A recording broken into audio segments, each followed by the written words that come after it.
Hello friends, आज की कहानी संगति का असर। नीलेश नाम का एक लड़का था। वह 8 वर्ष का था और चौथी कक्षा में पढ़ता था। दिखने में जितना सुंदर था उतना ही उसकी शरारती शरारतों से घर और बाहर के सभी लोग परेशान रहते थे। उसके अधूरे गृह कार्य की शिकायत रोज घर आती थी। मम्मी पापा के समझाने का भी उस पर कोई असर नहीं होता था। उसके पापा सुबह से शाम तक दफ्तर के काम में व्यस्त रहते थे। वह इकलौता और सबका लाडला था, इसलिए उसे मम्मी पापा कभी नहीं डांटते थे। पापा छुट्टी के दिन ही बेटे को वक्त दे पाते थे। घर बाहर सभी जगह से शिकायत आती ही थी। हमेशा की तरह आज भी नीलेश स्कूल से घर आया और आते ही बस्ता जमीन पर फेंक दिया। जूते मोजे दरवाजे के बाहर बिना हाथ पे पैर धोए टेलीविज़न के सामने बैठकर कार्टून देखने लगा। मम्मी कहती, बेटा अच्छे बच्चों की तरह पहले कपड़े बदल लो, हाथ मुंह धोकर खाना खा लो, फिर टेलीविज़न देखना। लेकिन वह इतनी सारी बातों को अनसुना कर देता। कार्टून देखते देखते शाम हो जाती, फिर दोस्तों के साथ खेलने निकल जाता। खेलकर इतना थक जाता कि पढ़ने बैठते ही उसे नींद आने लगती और बिना गृह कार्य पूरा किए ही सो जाता।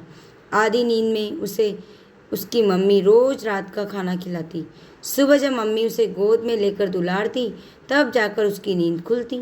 किसी तरह जल्दी जल्दी तैयार होता कि इतने में स्कूल जाने का समय हो जाता और उसका गृह कार्य अधूरा रह जाता।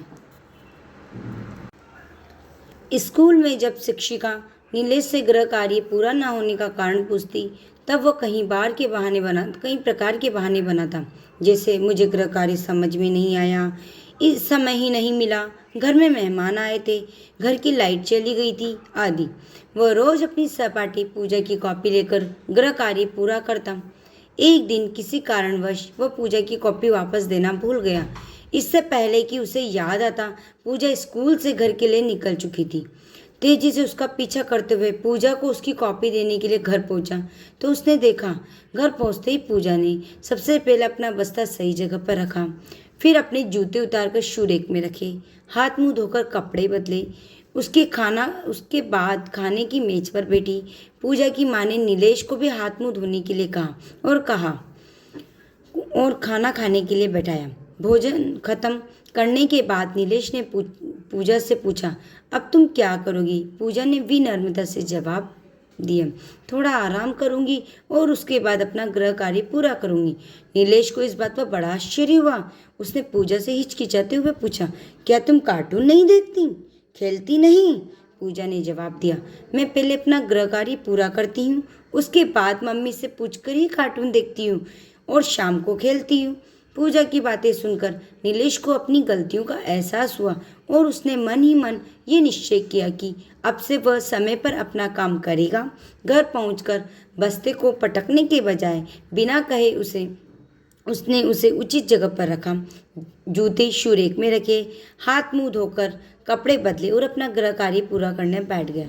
नीलेश के इस बदले हुए स्वभाव पर मम्मी को आश्चर्य हो रहा था और खुशी भी। मम्मी ने कहा, बेटा आज तुम कुछ बदले हुए नजर आ रहे हो। इस पर नीलेश ने अपनी अनजाने में की हुई गलतियों की माफ़ी मांगी और पूजा की सारी बातें बताई। इस पर मम्मी ने नीलेश से कहा, एक बच्चे पर उसके दोस्तों का प्रभाव सबसे ज़्यादा पड़ता है। आज पूजा से तुमने वो सब कुछ सीख लिया जो तुम्हें हम सिखा नहीं पाए। नीलेश के व्यवहार में आए बदलाव के लिए मम्मी पापा ने उसे इनाम के तौर पर एक साइकिल भेंट की। साइकिल पाकर वह बहुत प्रसन्न हुआ। आपको मेरी ये कहानी कैसी लगी कृपया कमेंट बॉक्स में लिखकर बताएं। लाइक शेयर एंड सब्सक्राइब करना ना भूलें।